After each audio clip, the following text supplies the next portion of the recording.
Handog ng Radyo Pilipinas World Service ang programang Global na Tayo. Pag-uusapan, hihimayin, aalamin ang mga isyung pinag-uusapan ng bayan at dadalhin sa pandaigdigang plataforma. Global na Tayo, talakayang hindi lang pambansa, bagkus pang global community pa. Global na Tayo, dito sa Radyo Pilipinas World Service, ang online digital station ng Pilipino saan man sa mundo. Tara na, Global na Tayo! Muli po isang mapagpalang pagbati sa inyong lahat at welcome po sa programang Global na Tayo. Hatid sa inyo ng Himpilang Radyo Pilipinas World Service. Ang Himpilang Radyo Pilipinas World Service ay isa po sa mga himpilan ng Presidential Broadcast Service Bureau of Broadcast Services. Ako po inyong lingkod, Ray Sampang. Kasama pa rin natin ating Global na Tayo team.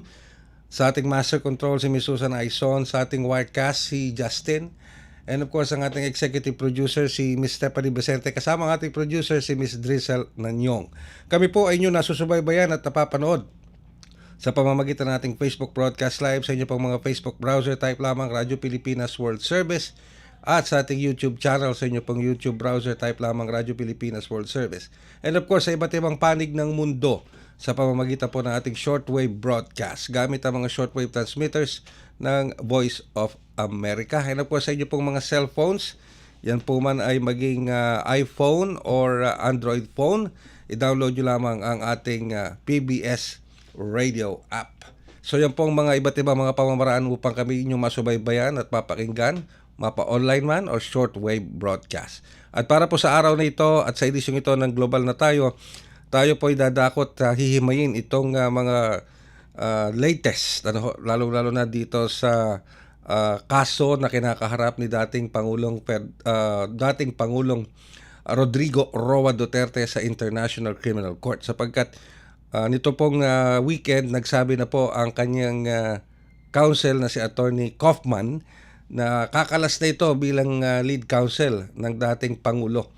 At mukhang meron na yatang napili na papalit kay Kaufman at mukhang ang pumili pa yata dito ay yung common law wife ni dating Pangulong Rodrigo Duterte na si Hanilet, at kasama pati yung kanilang yung kanilang anak na si Kitty.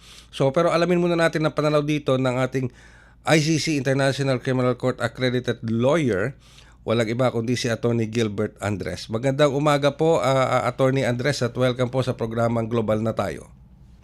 Hello, magandang umaga po, Sir Ray. Ay, good morning po at welcome po. Salamat sa pagpapaunlak po ninyo sa Radyo Pilipinas World Service. Well, Attorney Andres, ano pong reaction nyo dito sa mga developments ngayon, lalo na nitong weekend, na kumulas na si Kaufman bilang lead counsel ng dating Pangulong Duterte sa kasong kinakaharap nito na crimes against humanity sa International Criminal Court? Sa bilang abogado po ng mga biktima sa ICC, ang mga biktima po ay umaasa na hindi po dapat ito makasagabal po sa paglilitis laban kay Mr. Duterte.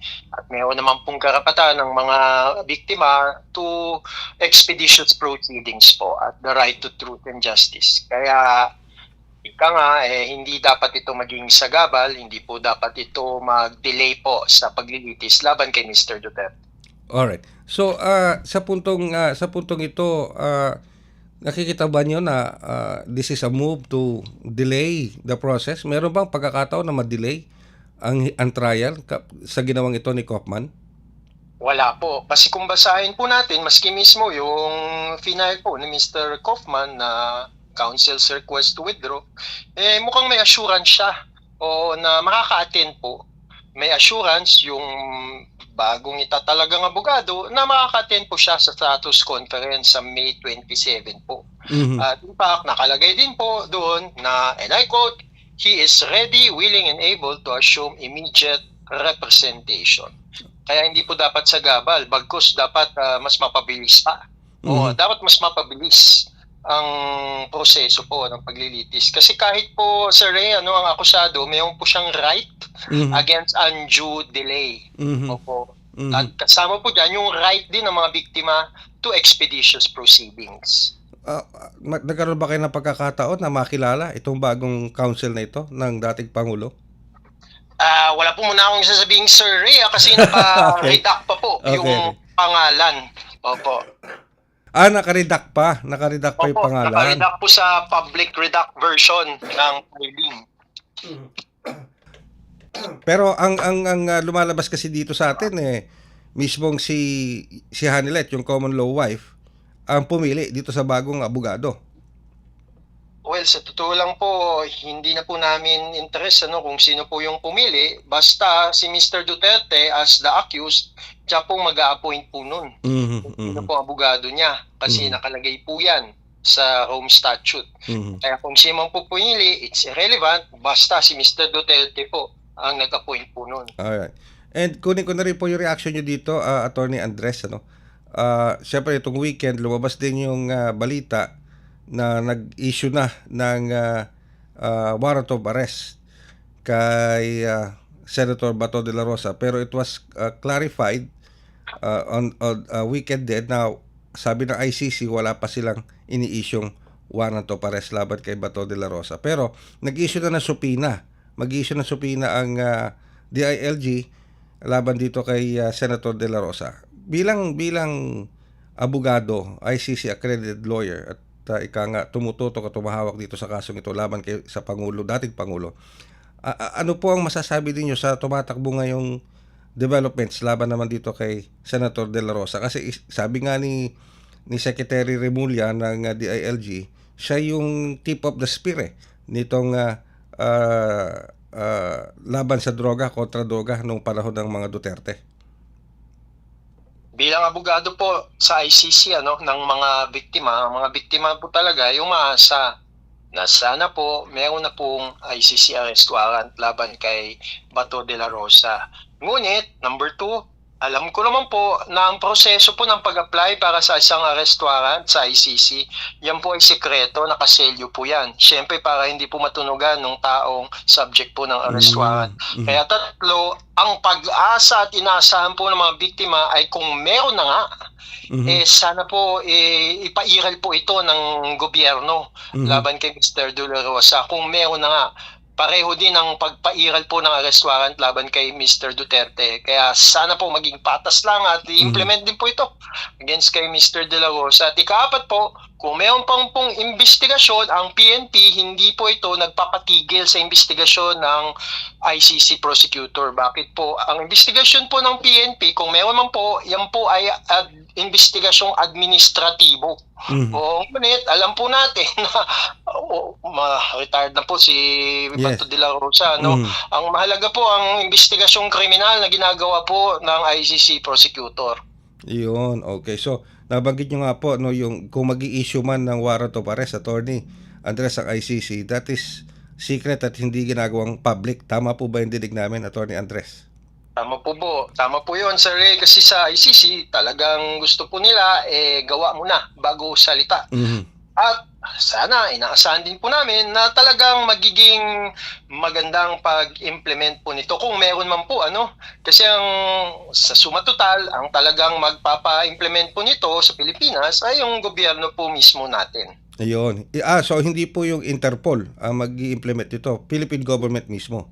Hindi po Interpol kasi minsan naisip natin ang Interpol ay may police at may tsapa. Wala pong ganun ang Interpol. Ang Interpol po ay isang organisasyong internasyonal kung saan mga kasapi po nito ay nagko-coordinate, nagsasangguni sa isa't isa para po magpairal ng isang arrest warrant. Ngunit, suma total, ang party po, ang bansang miyembro po nito ang magpapairal pa rin po. At dahil po dyan, ang Pilipinas po magpapairal ng kung ano man pong ICC arrest warrant ang meron po. Ayun.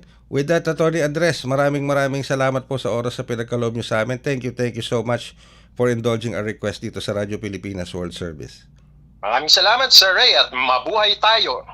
Ang ating International Criminal Court accredited lawyer, Attorney Gilbert Andres. Magbabalik po kami makalipas ang ilang paalala. Mabilis ang trivia, dagdag talino. Heto na ang Dagling Kaalaman. Alam mo ba na ang Pacific Ring of Fire ay tahanan ng mahigit 75% ng mga aktibong bulkan sa buong mundo?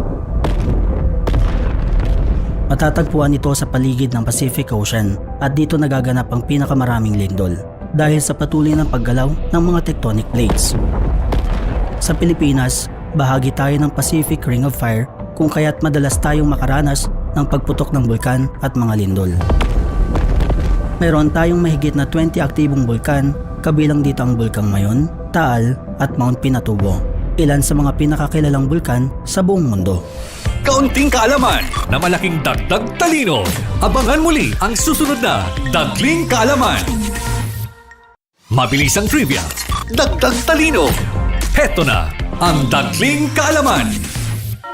Alam nyo ba na ang kasal ay isa sa pinakamatandang tradisyon sa mundo na nagsimula mahigit 5,000 taon na ang nakalilipas? Isinusuot naman ang singsing sa kaliwang kamay dahil pinaniniwala ang may ugat ng pag-ibig na diretso sa puso. At alam nyo ba, ang buwan ng Hunyo ang pinakapaborito para sa mga kasal dahil ipinangalan ito kay Juno, ang diyosa ng pag-aasawa. Dito sa Pilipinas, ang kasal ay tinuturing na sagradong sakramento, kaya't wala pa ring divorce law hanggang ngayon. Kaya tandaan, ang tunay na kasal ay hindi lang tungkol sa selebrasyon, kundi sa habang buhay na pangako ng pag-ibig at katapatan. Kaunting kaalaman na malaking dagdag talino.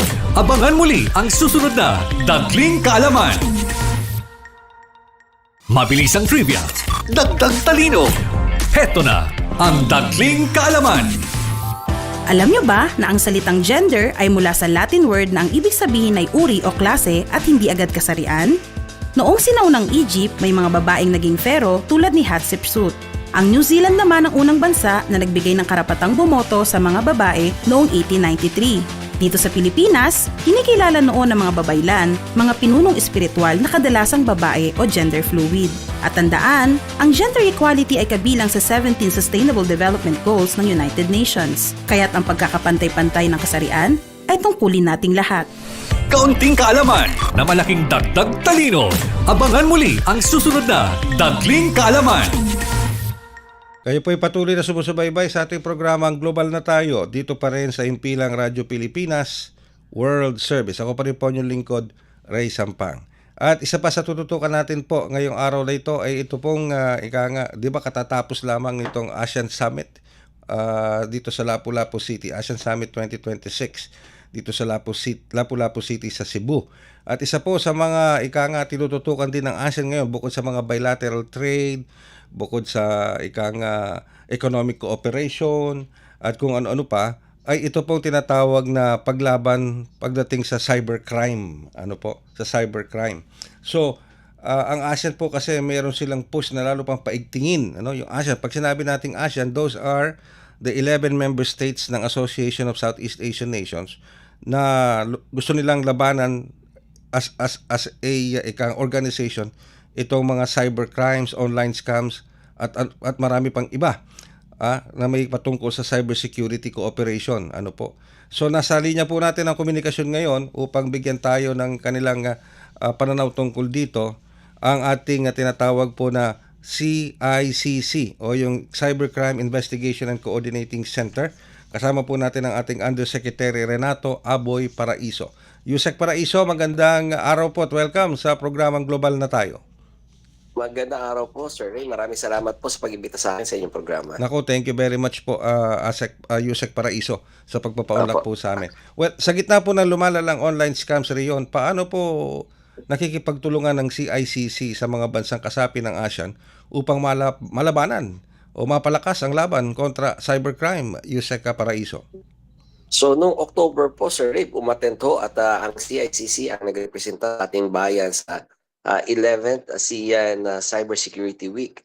So, dito pinaalala natin ang cybercrime po borderless. Kaya tayo sa ASEAN at sa buong mundo dapat magtulong-tulong. Kailangan mag-catch up din tayo na sa mga policies natin at saka mas paluwagin natin yung mga tinatawag nating mutual legal assistance treaties natin o yung mga MLATs natin para mahabol natin yung mga scammers na to. In fact, sir, kadalasan ng mga nangi-scam sa atin dito sa Pilipinas, wala dito sa Pilipinas. Yan ang isa sa mga pinunto ng CICC at ng bansang Pilipinas dito sa ASEAN. At hopefully po makapag-develop tayo, pero inaasahan natin at nakikiusap tayo pabilisin kasi nga ang technology napakabilis. So baka yung ina-address at pinag-uusapan natin ngayon, obsolete na pag gumawa na tayo ng action.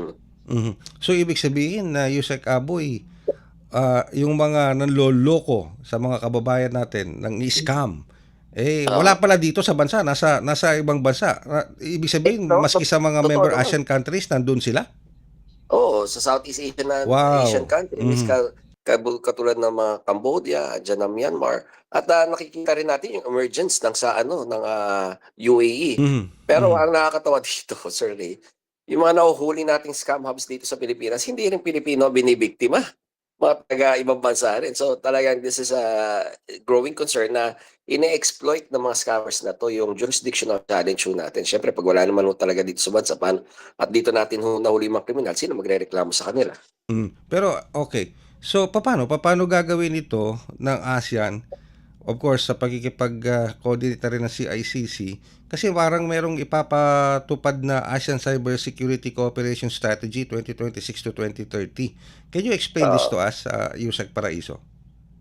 So itong National Southeast Asian Cybersecurity Strategy, ito yung pakikipagtulungan natin naman pagdating sa mga hackers, paano po ma-improve ang ating cybersecurity capabilities from foreign attacks. At saka yung posturing ho natin, ibig sabihin kailangan paano natin patitibayan at palalakasin yung mga infrastructure natin at mga systems natin laban sa pag-atake. Nakita ho kasi natin na ang sa larangan ho ng digmaan, iba na yung iba na ho yung theater of war natin, Sir Ray, sa larangan ng digmaan. Mhm. Dito na wini-wage sa cyberspace natin. Nakita natin ng Russia, nakita natin ng Iran, ang una nilang inaatake cybersecurity infrastructures natin.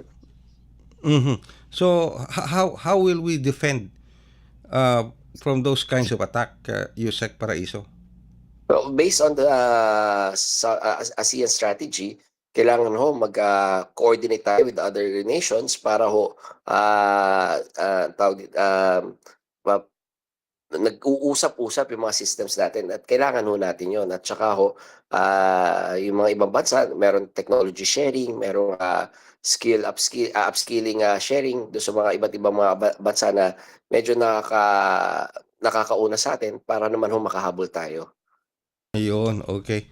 So, ito meron din palang tinatawag na ASEAN Regional Computer Emergency Response Team o CERT. Ano po tong Regional Computer Emergency Response Team? Sino bumubuo nito? Ang CERT kasi usually ang CERT yan yung mga yung mga first responders natin pag may mga atake sa atin. So ang pinopropose ng ASEAN na bumuo tayo na lahat ng member nations, bumuo tayo ng regional NCERT natin, hindi lang localized or national NCERT natin. Ang Pilipinas kasi may national NCERT na nasa DICT. Pero kasi minsan ang mga atake regional na rin ho. For example, ang atake sa Pilipinas is the same attack that would happen in other neighboring countries. So, kaya kailangan palakasin mo natin to, lalong-lalo na ang nakikita natin mga sources nito, yung mga usual suspects, yung mga neighbors natin up north. Mhm, mhm. Pero pag ganito, pag hinahabol natin itong mga online scammers na ito who are nasa ibang bansa, hindi ba tayo nagkakaroon ng problema, diplomatic stumbling blocks dito, Yusek Well, Paraiso? Hindi naman kasi nga sabi ko nga ang cyberspace is borderless na eh. So Mhm. pag halimbawa ganyan na nangyayari, a concern of the Philippines is a concern of our neighboring countries. Tapos naman dapat yung mga kaalyado nating bansa, pag inatake tayo ng ibang bansa, kailangan makiisa sa atin yung mga Mhm. mutual defense treaties natin, mag-kick in na kasi nga it is an act of aggression between one of the signatories at saka yung mga attacking na bansa sa atin. Mhm. Pero bukod dito sa mga online scam na pera ang nadadali, kasama rin dito human trafficking. Sama rin Yusek Paraiso, yung trafficking in persons na konektado rin sa scam operation. Tama Do we approach this on a different level and a different method, Yusek? No, actually isa sila, parte sila ng kabuuang definisyon ng cybercrime. So whether it's scam, whether it's CICSIM, whether it's human trafficking, kasama at ang nakikita nating trend sa rin, halimbawa ang illegal online gambling, sila rin ang same organization na nag-human trafficking. Kumukuha sila ng tao para gawin na mga ahente at i-imprison sila para maging kabahagi ng mga scam nila. Kasi for example, yung mga nagbabackdoor sa ating mga kababayan na naghahanap ng mga trabaho sa ibang bansa na walang papeles, nagiging biktima nito tapos nag-work sila doon sa mga scam hubs para biktimahin ang ating mga kababayan mula sa ibang bansa. Okay. Ano ho ba nakikita niyong mga pangunahing hamon na kinakaharap ng Pilipinas sa paglaban sa cybercrime at paano ito tinutugunan sa tulong ng regional cooperation? Well, syempre ho, andiyan yung budgetary constraints natin dito sa pamahalaan, ano. Unahin ko na ho sa larangan ng pamahalaan. So, with these collaborations and cooperations with other countries, nagkakaroon tayo ng mga libreng trainings, libreng mga systems na binabahagi sa atin kasi nga ho, ang concern ng Pilipinas, concern din ng ibang bansa. So, they're very much interested in improving our cybersecurity capabilities. Sa larangan naman ho ng ating bansa, yun nga ho, yung cooperation nito because cybercrime is borderless, kailangan ho natin na mahabol yung mga kriminal na to wherever they may be, kahit nasa labas sila ng bansa, through yung strengthened MLATs natin or yung mutual legal assistance treaties ho natin. Okay. Pero siyempre po, Yusek Paraiso, meron, as we speak po ba, meron na ba tayong mga datos kung ilang mga illegal online sites o scam operations ang na-trace natin at naisara o naipasara ng CICC? So sa atin naman, actually, nasa 15, maabot na kami, 50,000 sites Wow, every okay. month ang pinapasara ho natin. Mhm. Whether it's online gambling, whether it's pornographic sites, whether it's human trafficking. So gano'n na tayo karami. Ang nagiging problema nga, at ito itutugunan natin sa tulong ng NTC, is yung capability natin na to have them shut down and then keep them shut down dito sa, at least hindi sila makikita dito sa jurisdiction ng Philippines. And this includes, of course, Yusek Paraiso, hindi lang yung mga online scam operators, pati yung nagpapakalat ng misinformation at disinformation. Huwag kasama na rin ho dyan, lalong-lalo na yung mga inauthentic coordinated behaviors na tinatawag ho natin o yung mga troll farms. Ano. So we're trying to keep them out of our cyberspace. Ang nahihirapan lang ho tayo dahil wala tayong jurisdiction over social media platforms. Pag yung mga trolls na to nandun naglalagay sa unlike pa sa mga websites, madali natin pa sa rin mga websites eh. Pero pag halimbawa nasa mga social media sites, we have to coordinate with the social media platforms pa rin po. Ayun. So, kailangan pa rin ng coordination para sila maipasara. Pero, on your experience, madali naman po bang nagagawa na yung coordination with those social media platforms? Well, it's a hot and cold relationship pagdating sa mga kaibigan natin sa social media platforms. So, madali tayong magpasara at magpa-take down ng mga contents na ginagamitan ng mga AI, ay tinatawag natin deepfake. Pero pagdating doon sa mga fake news na context-based or yung mga, sabi natin, yung mga nakasulat, medyo nahirapan tayo. And sabi ko nga, kailangan siguro ng ating pamahalaan na palakasin yung mga fact-checkers. Kasi hindi rin naman siguro tama na ang pamahalaan maging arbiter ng katotohanan. Kailangan may independent third party na magsasabi ito yung totoo, hindi. Pero the government can provide the facts in which these fact-checkers may base their findings. You mentioned, Yusek Paraiso, lalo na kailangan natin palakasin ang ating mga fact-checkers. Ito bang mga fact-checkers, who are we referring to pag sinabi natin mga fact-checkers? Do we have enough fact-checkers to do their duty, their job, Yusek Paraiso? So right now po, meron tayong memorandum of agreement na with ang CICC at ang Rappler, and Verifiles, which are two of the three fact-checkers na dinesignate po ni Meta. At maganda naman po, si TikTok at saka yung mga platforms, tinatanggap po yung mga findings ng mga fact-checkers natin. So, ang hindi na lang ho namin na kukuhaan ng memorandum of agreement is yung AFP ng Ayun. yung French press. Okay.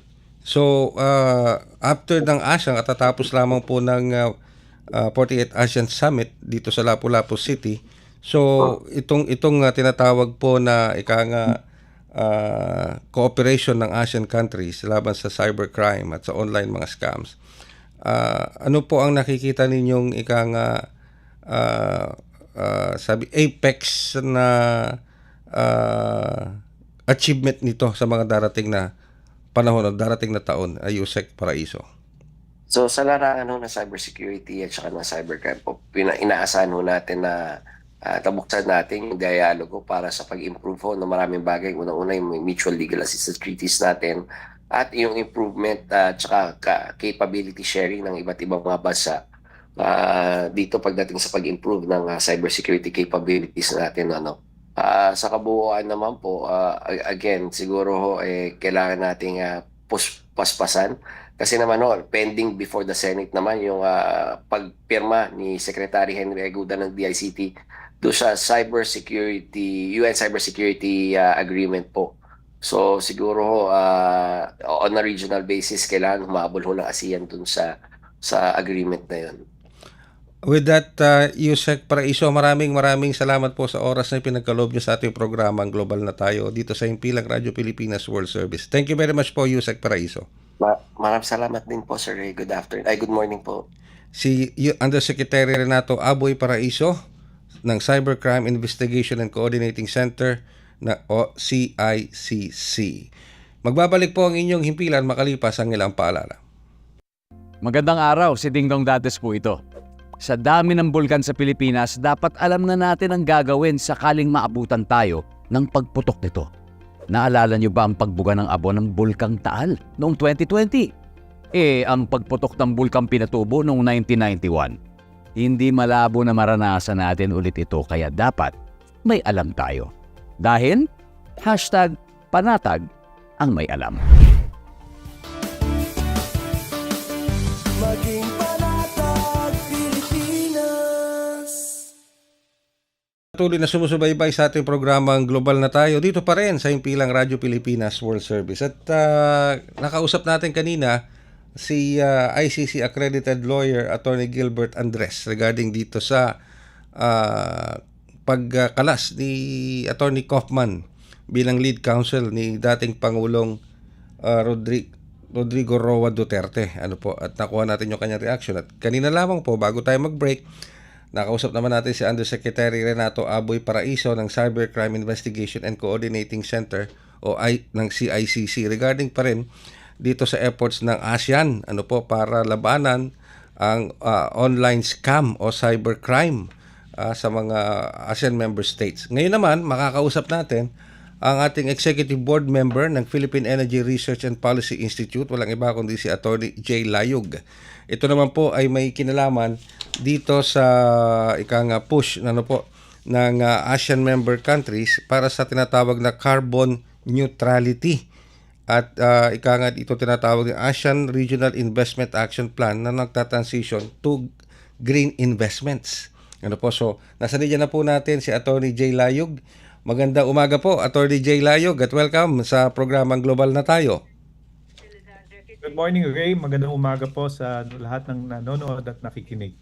Thank you very much po, Attorney Layug, sa pagpapaunlak po ninyo. At just information sa mga nakikinig sa atin. Si Attorney Jay Layug po ay dating Undersecretary ng Department of Energy, noong DOE. Ayan, kaya't napaka nito. Alam niya kung ano ang pag-uusapan natin ngayong umagang ito. Attorney Jay Layug, paano po makakaapekto sa Pilipinas ang target ng ASEAN na makamit itong carbon neutrality at sustainable growth pagsapit ng 2030? Actually, Ray, nakita ko yung announcement dun sa ASEAN. Yung aggressive po, yung target dun sa carbon neutrality. At medyo kailangan tayong mag-adjust ang Pilipinas at paigtingin po natin yung mga targets natin. Napansin ko na halimbawa yung target ng ASEAN, 45% integration ng renewable energy by 2030. Ngayon po kasi ang target natin is only 35%. So ibig sabihin kailangan padamihin natin yung paggamit ng renewables. Okay, do you think it's achievable come 2030? Well, kailangan tayo maghabol na kaunti. Currently, kung makikita nyo yung datos, nasa 32% na ho tayo renewables. So, kung 45% ang target, medyo kailangan maghabol-habol tayo. Alright. Sa kasalukuyan po, sa setup ng Pilipinas, sa Pilipinas muna tayo, are we, ano ba tawag dito sa Tagalog, meron ba tayong infrastructure, sapat na infrastructure to sustain ito pong renewable energy at makamit itong carbon neutrality? Well, alam niyo ho, Ray, ang palagi ng mga challenge, no, sa mga kahit anong bansa na nagdadagdag ho ng renewables, yung transmission grid, no. Pero dapat hindi naman ho tayo mabahala dahil pinaplano naman ho ng National Grid Corporation yung pagpapalawak at pagpapabuti po ng transmission lines para ho at least ay makayanan ho ng lahat ng bagong renewable energy projects natin sa Pilipinas. So kasama po yan sa improvements na kailangan gawin ho ng pamahalaan. And what are those improvements, Attorney Layog? Well, primarily ho, ito yung upgrade ng mga transmission lines natin, no? Kasi ho, pag renewables, kailangan ho may certain level of transmission capacity, pati ho yung mga ancillary requirements, no? Kasi ho, ang ating renewables, tawag ho natin dyan variable. Ibig sabihin ho, may mga panahon na hindi ho siya pumapasok o hindi gumagana, kailangan ho yung system ng transmission line natin ay handang-handa kapag halimbawa ho may cloud cover, no, ang solar, kailangan ho papasok ang ibang sources of energy para mapunan yung pangangailangan for that particular time.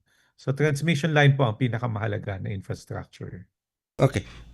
Pero nakalimutan ko pala itanong to. Dapat pala sa umpisa na itanong ko to, Attorney Layog. Kasi marami tayong mga kababayan na baka hindi naintindihan kung anong ibig sabihin. Ano bang ibig sabihin ng carbon neutrality?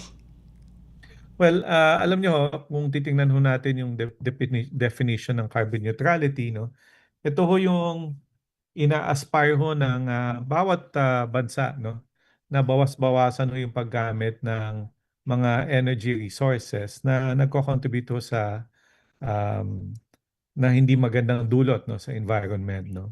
Ang carbon ho kasi, when we talk about carbon, ay ibig sabihin ho, nagdudulot ho ng pollution, no. So pag meron ho tayong carbon neutrality target, ibig sabihin ho, bawas-bawasan ang paggamit ng conventional fuels na medyo hindi ho maganda sa ating environment. Ayun, okay. And of course, yung tinatawag na renewable energy ay malaking bagay to achieve this carbon neutrality.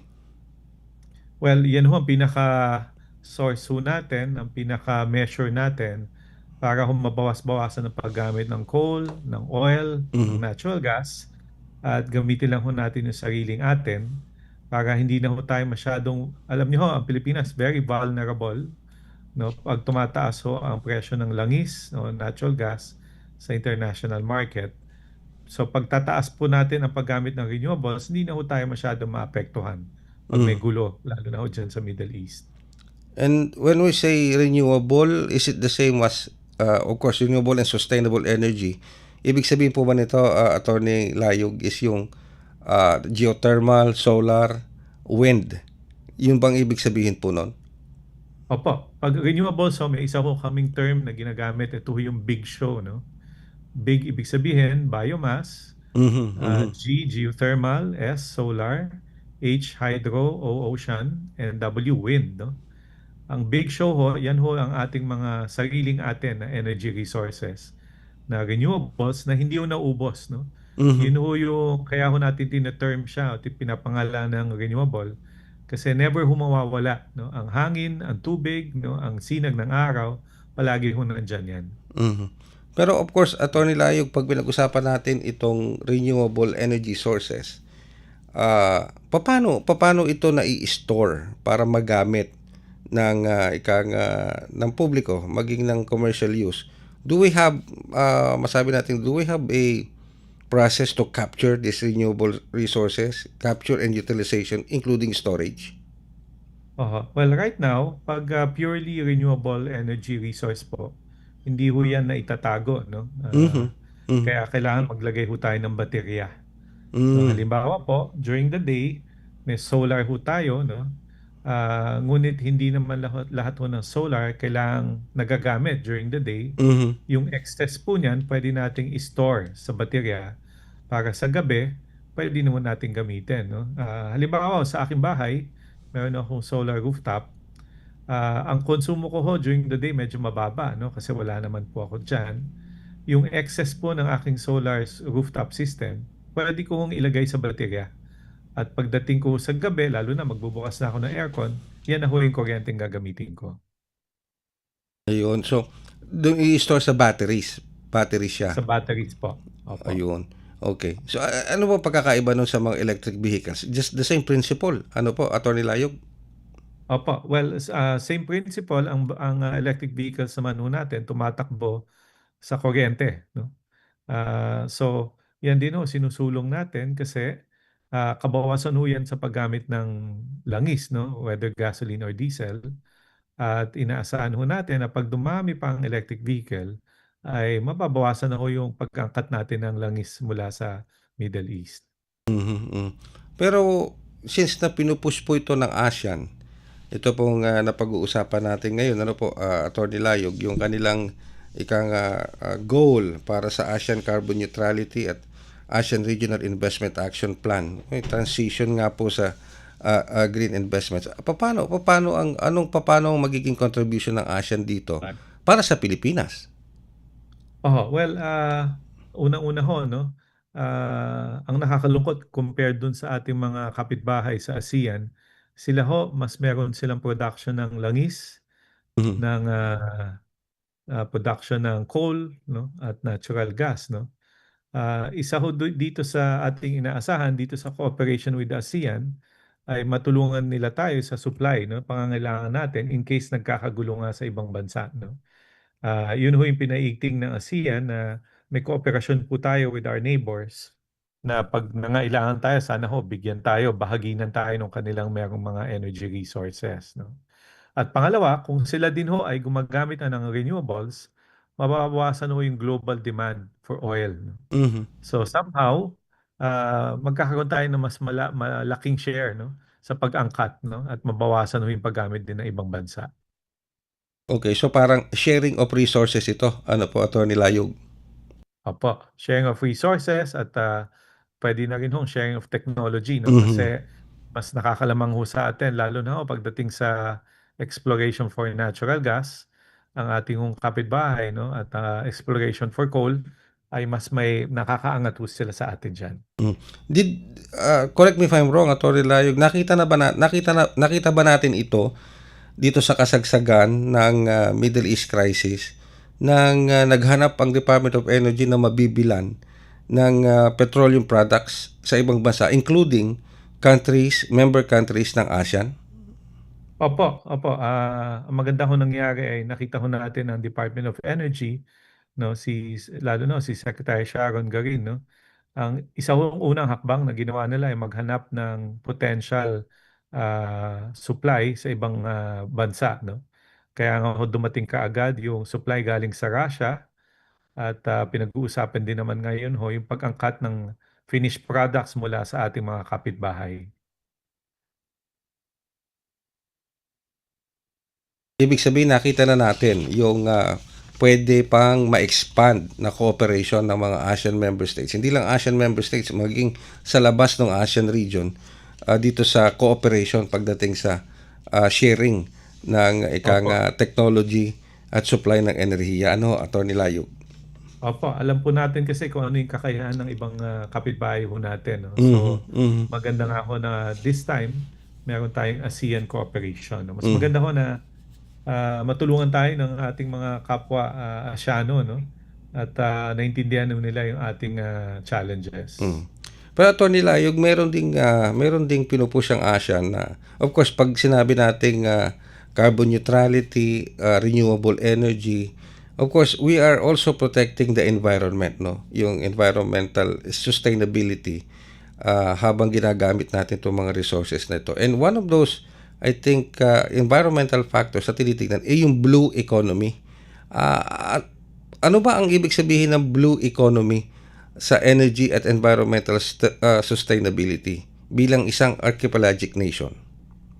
Alam niyo ho, medyo bago-bago ho yung konsepto ng blue economy. Pero simple lang po yan, no? Ito ho yung paggamit ng dagat, no? Mhm, mhm. Kasi ho, tinatawag nilang blue kasi dagat ho, no? Yung paggamit ng sea, no, and wave, tidal wave, halimbawa ho, or offshore wind, kasi ho, nasa labas po, no, ng territorial, yung terrain natin, at mas malawak ho ang potensyal, lalo na ho kung ginamit ho natin ang resources na medyo hindi ho inland, no? Kaya nga ho ang Pilipinas ngayon, tinitingnan niyo ho yung ocean resources kung pwede hong magamit natin. At the same time, pati yung offshore wind, no? Kasi ho, nasa dagat ho siya. No? At mas malaki ho yung capacity, ang potential capacity pag offshore wind po ang ginagamit natin. Alright. Offshore wind meaning electricity generated by wind, hindi po ba, Atty. Opo. Layog? Opo. So iba pa yung mga oil rig na nakikita natin, for example, Malampaya, nandiyan dyan sa bahagi ng West Philippines. Iba pa ho yun. Iba po yun kasi ang when we talk about oil rig or Malampaya, ito ho yung conventional fuel na oil or natural gas. No?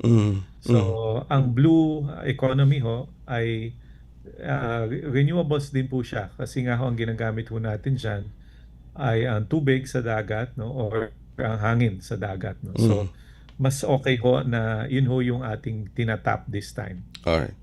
Well, last question na lang po, Atty. Layog. So after this manifesto ng ASEAN dito sa nakalipas na ASEAN Summit for the carbon neutrality and ito pong pinag-uusapan din natin na ASEAN Regional Investment Action Plan Transition to Green Investments 2025 to 2030. When do you see this, ika nga po, taking fruit para naman po sa Pilipinas at sa ating mga kababayan? Well, definitely ho, Ray, dapat ngayon pa lang ho. Alam niyo, bago nag-announce ang ASEAN, 2 weeks ago, ang aking hong panawagan ay baka pwede ho mas maging agresibo tayo, no, sa ating mga targets, no. Currently ho kasi ang target natin 35% renewables by 2030, no, at 50% renewables by 2040. Ito hong ASEAN announcement ay maganda ho, nakakagalak kasi tinaas ho nila 45% by 2030, no. So, kita niyo ho kung gaano ho ka-agresibo na hindi lang ho ang Pilipinas, this time ASEAN nation. Kasi ho nakita ko ng lahat na palagi na lang ho tayong tinatamaan, no, pag nagkakagulo dyan sa Middle East, no.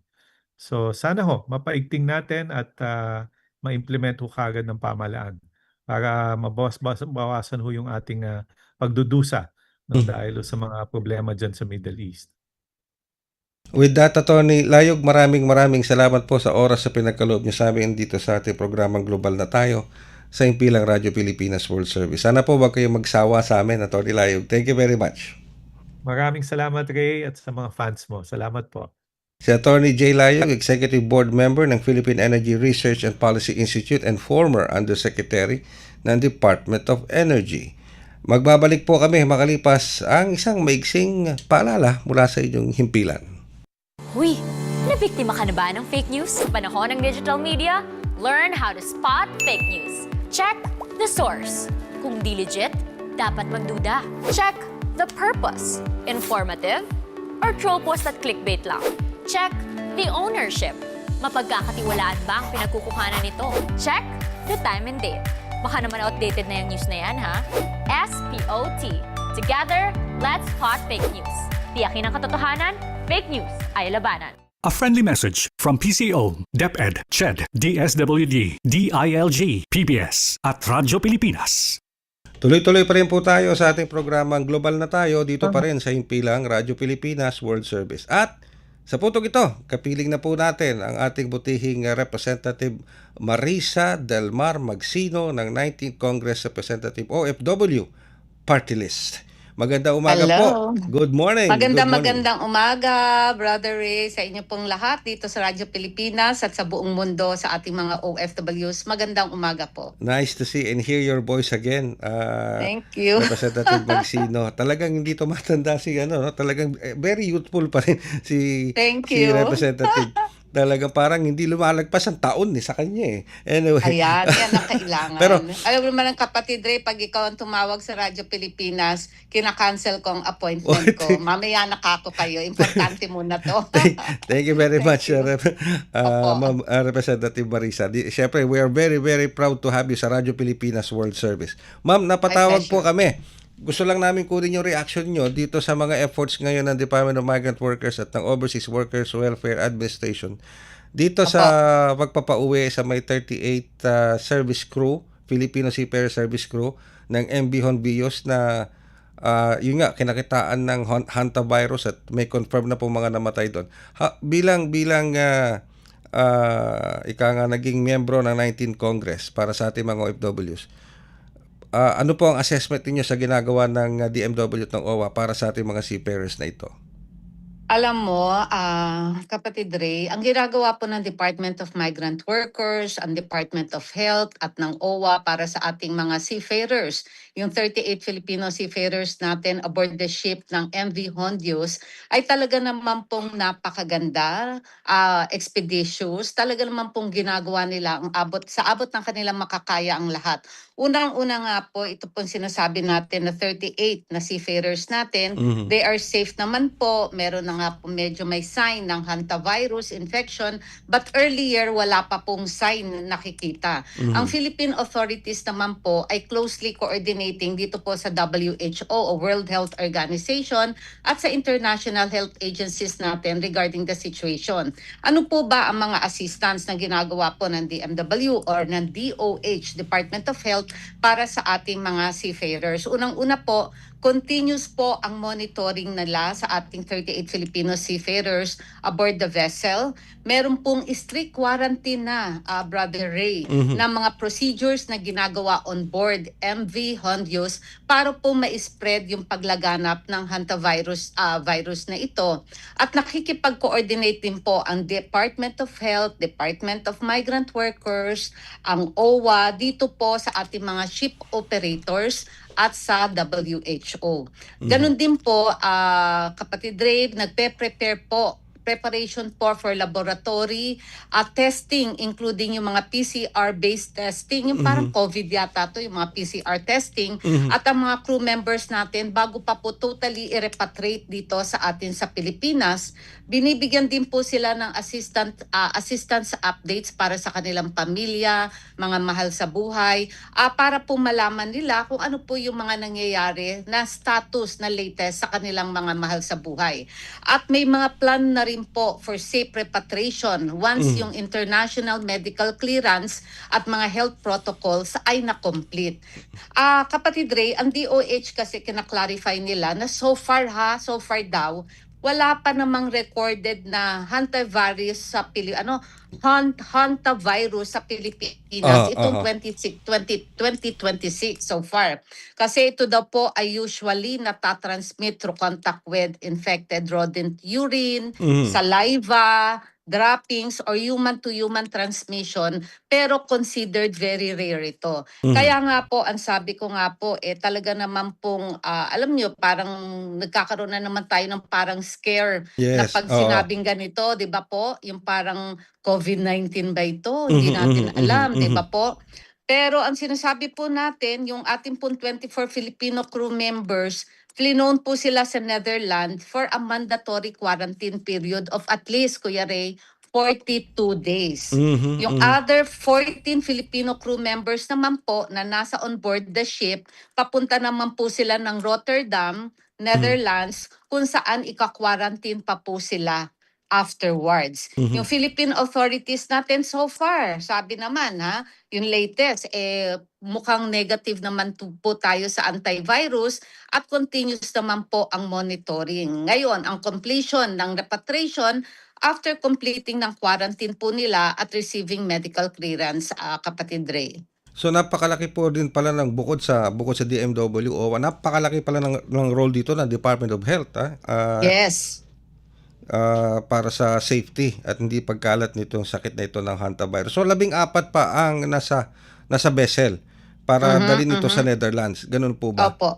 Opo. Okay. Alright. Pero lahat naman sila ay safe. Wala silang na contract na nakuhang hantavirus, Congressman. As far as we know po, sa ngayon po, as of May 11 po, Kuya Ray. Yun, that's nice to hear. Pero bukod dito sa cruise ship na MV Honvios at sa Filipino service crew natin na nagsisilbi dyan sa MV Honvios, kayo pala ay umattend din ng I think ng 44th anniversary ng Overseas Workers Welfare Administration. Nakikita ko yung mga videos and photos. Yes. So, Opo. kamusta po ang naging pagdaraos ng 44th anniversary ng OWA? And sa inyong pagtasa, how far has OWA gone since na ika nga po sa ilalim ng Marcos administration? Unang-una po, gusto nating i-congratulate ang OWA led by Administrator PY Kaunan to Road to 50th Anniversary kasi 44th year nga po sila pero syempre iba ang dating pag Road to 50th Anniversary at masasabi po nating it was well attended. It was a very successful event and first time in the history that I have seen 2,000 OFW members, their families, and at least 1,000 repatriated OFWs on that day po na nangyayari po yung anniversary sa Philippine Trade Center ay kasama po nating nakipagsaya. Narinig po ang mga accomplishments, ang mga proyekto at ang mga future na mga proyekto po na dapat gawin ng OWA para po sa ikabubuti ng ating mga OFWs, the seafarers and their families. Pero syempre, we would like to clarify na pag OWA member po kayo, kayo po yung nagbabayad ng $25 every 2-year contract or every contract. Gayon po, kayo po ay magiging OWA member. Kasi po, wag po tayo ma-confuse, Kuya Ray. Pag po mga OFWs, OWA po yan. Pag hindi po kayo member ng OFW, ng OWA, pag hindi po kayo member ng OWA, sa Department of Migrant Workers naman po ang ating mga benepisyo. Basta Pilipino po kayo, kasama kayo sa Department of Migrant Workers na nagtatrabaho sa ibang bansa. Nagkaroon po ng active member reach ngayon ng 2.6 million. Yun po yung Wow. mga fully registered OWA member, Kuya Ray. At ito po napakaganda at ito po inalagaan natin sa 19th Congress. Yung trust fund po ng OWA, umaabot na po ngayon. Alam mo ba, Kuya Ray, kung magkano? Magkano? Mabibigla ka. Sobrang laki. 21.4 billion pesos. 21.4 billion 0.4 pesos? billion pesos, Billion? yes. Billion? Billion. Ayan. Tanda mo, Kuya Ray, saan kinuha to? Itong OWA Trust Fund na ito. Ito po ang perang binabayad ng mga OFW members or OWA members natin na $25. Kaya Wow. po, inalagaan natin yan sa plenary ng 19th Congress na hindi po dapat nagagalaw yan kung hindi para lamang sa benepisyo at mga proyekto para lamang sa ating mga OWA members. At napakaganda naman po if you were able to hear yung pong naging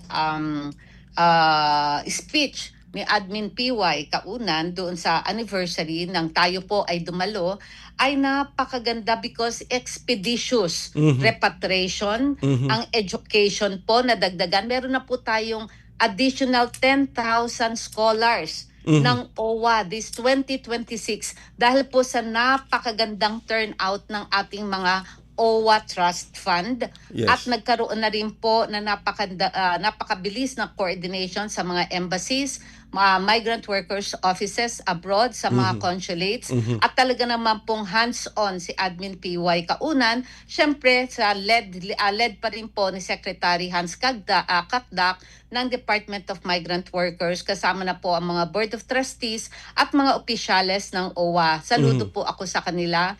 Kudos dahil alam kong ginagawa nilang kanilang trabaho, Kuya Ray.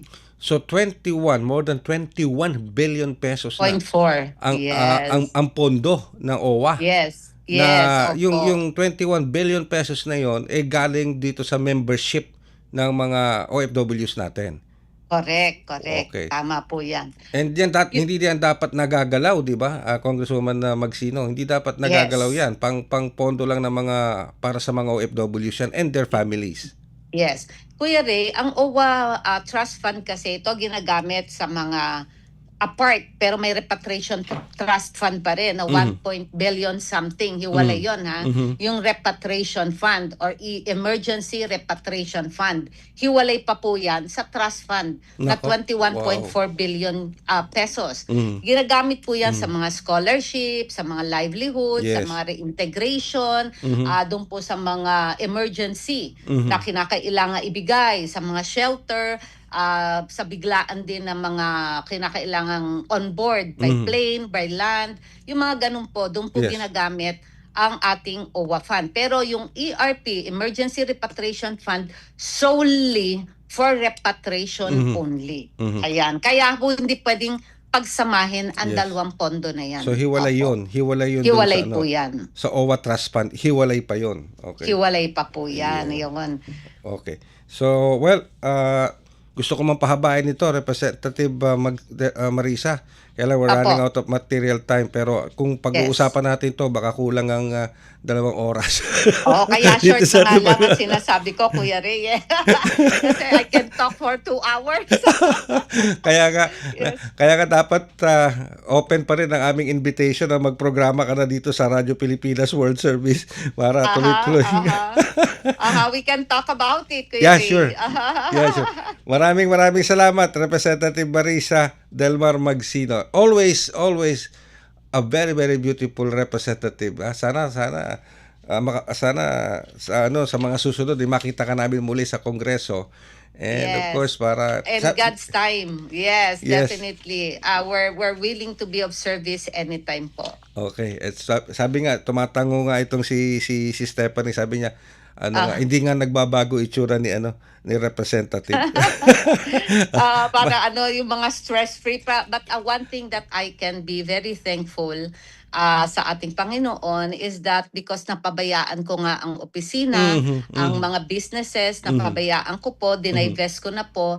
Now, when I was having my at least tamang oras, natututukan ko po at mga nadidiscover ko po yung mga bagay na dapat na mapigilan, yung mga bagay na nakakasira sa negosyo at sa samahan ng mga tauhan na napabayaan ko. But they are very apologetic, but there are things na hindi naman po pwedeng ganun na lamang po. Kailangan din po may consequences. And God showed me the way. And I would like to say, siya po ang nagpapatakbo ng buhay natin. Meron po tayong isang bansa. Nag-iisang Pilipino lang po tayo all over the world, and no country ay pwede pong ma-ignore ang mga Pilipino kahit nasa ang field, kahit po anong trabaho, tayo po ang nagpapalakas sa kanilang ekonomiya. That's why we have to be proud that we are Pinoys. The OFWs, the seafarers and their families, nandito lamang po ang OFW Party List, ang ating gobyerno para po sa inyo. Maraming salamat po. Maraming salamat din po, Congressman o Representative Marisa Delmar Magsino ng 19th Congress, representative Thank ng you so OFW much. Party List. Thank you very much. Thank you po, Kuya Ray. God bless. God Radyo bless din po. Pilipinas. God bless din po. Representative Thank you. Marisa Delmar Magsino. At sa pamamagitan po niya, tayo po ay magpipilid na ng isa pang edisyon ng Global na Tayo. Ayan. Pahabo. Ay, o nga pala. Birthday nga pala. Ay, naku, hindi ko nabati si Yusek Aboy, Teka, happy birthday. Happy birthday kay Undersecretary Renato Aboy Paraiso. Hindi ko nabati, pero birthday po ngayon ni Yusek Renato Aboy Paraiso. Our warmest greetings sa kanya on this special day. Happy birthday po, Asek Aboy. And Yusek pala. Yusek. Undersecretary Yusek na pala. Yusek. Undersecretary Renato Aboy Paraiso. Happy birthday. Ano ho?